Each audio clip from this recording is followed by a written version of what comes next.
How to instantly improve your tarot reading skills. Now, I'm a tarot reader. That is my main form of divination that I tend to use. I also know how to use automatic writing as well as other forms of divination. Many of you are coming to me making the same exact mistake of trying to memorize the individual meaning of every single card and trying to be like, oh my god, wait, what does this mean again?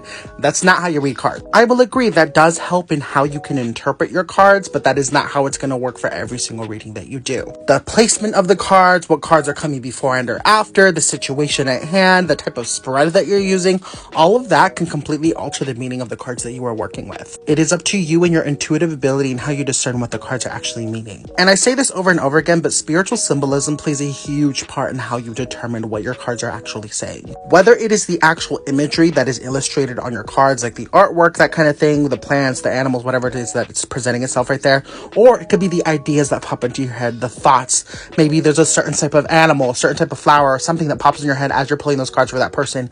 Don't disregard that and think, oh, that's just like a weird little thought that popped up. No, that is your intuition kicking in, trying to show you something that you need to see. I get a lot of people trying to make it so technical. And yes, there is a technical side to tarot, and I will not say that that's not important because it is important, but that is not all that tarot is. It's about 50-50. As you are pulling cards for someone on a certain situation, if there is a certain idea, a certain thought, a certain picture, a certain scent, a certain something that comes to you, whether it be your mind, your nose, your eye, whatever it is that comes to you, and you start visualizing certain things, or you start seeing certain things, or getting certain ideas that pop in your head, take note of each of those. They can symbolize different things. And when you take note of that and you pull certain cards, you're like, oh, that's why. You have to pay attention to whatever it is. Those are spiritual signs that are getting sent to you, and those are downloads essentially, and you have to pay attention to those. So when people are coming to me being like, oh, but it's so hard, the memorization of the cards, blah blah blah blah, I understand that, but that's barely 50% of it. If I'm being honest, it's like 50% of it. This is why I tell people, give a designated meaning to every placement of the cards. Even if it's a 3-card spread, I always tell people, even if it's a 3-card spread, make it the situation, the blockage / issue at hand, and then the advice / outcome, something like that. Very simple spread. You can pull a clarifier for each one to determine, a little bit more information from each side. It's very easy to do. And when I tell people to do that, then they're like, oh, but what does it mean under this card? What do you think it means? This is why I'm telling people, when you get certain cards and certain placements, you have to pay attention to that. It sometimes overrides the literal meaning of the card. A lot of people see a good card, let's say the Lovers. They'll get a good card like that, but it'll show up as a blockage. And they're like, oh, well, what does it mean under that? I'm like, what do you think it means? The Lovers is a blockage probably means that your current relationship is your current issue, or a Gemini, or so, again, the surrounding cards are going to help determine that even more so, but you guys have to understand that the literal definition of these cards isn't always what's the most important. It's maybe the surrounding, like what do they mean all together? What is the story that's being told? This is why I tell people, when you're reading your cards, and this is like a big thing to take away from this, when you're reading your cards, you have to treat it as if you're having a conversation with your cards, as if it's a separate entity that is connected to you, and you're having a conversation with it of like, spirit, please show me this, or you have to have that conversation with your divinatory tools.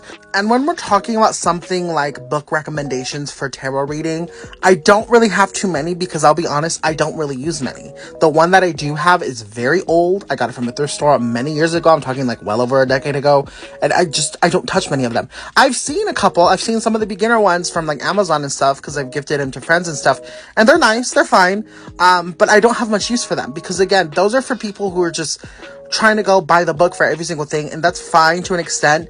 But you really, the biggest part about tarot, in my opinion, if you're wanting to really learn how to read it and interpret the cards for people and really give a really good reading, it's a large part of it is learning how to use it to channel your own intuitive abilities. Yes, there are little meanings for certain cards, and you do have to pay attention to those, but in every situation, it's going to alter just a little bit, at least a little bit, and sometimes completely.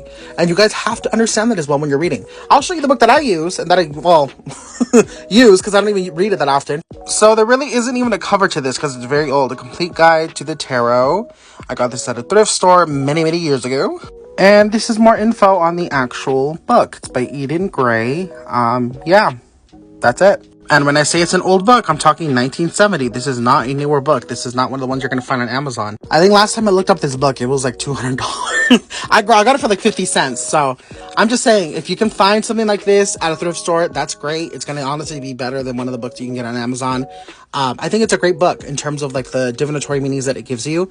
But like I said, a large part of the definition of these cards is going to be based on your own intuitive abilities. So if you already know the definition of certain tarot cards and everything, and you really want to make sure that your tarot readings are getting better, it's time to start looking in the direction of spiritual symbolism. I'm talking learning signs and symbols, all of these. Like, there's a whole bunch of different signs and symbols all across the world that you're going to have to learn about. I'm talking about dream interpretation, okay? This is dream interpretation. This is the Morpheus Dream Book. I'm talking about learning the spiritual meaning of certain plants. And yes, we've already had this discussion on Scott Cunningham's Herbal Index.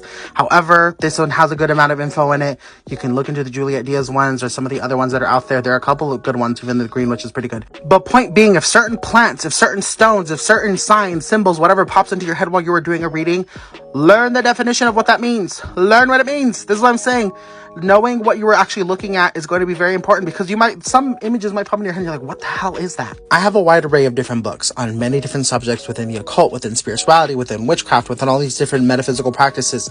But at the end of the day, a large part of this is just memorizing what certain things mean. If you're really wanting to just learn how to make your tarot readings even better, you have to be able to look at a sign and be like, oh, that means air, or oh, that means this sign, or that sign, or this represents that deity or that spirit. It's all about learning how to interpret what certain signs and symbols mean, honestly. But yeah, I just gave out those random book recommendations because a lot of them are just random things that you can kind of find anywhere.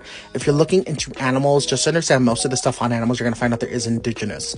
So be very aware and cautious when you're looking around and tiptoeing in that area, because you don't want to do anything that, stepping on cultural toes, at that point. So just letting that knowledge be out there.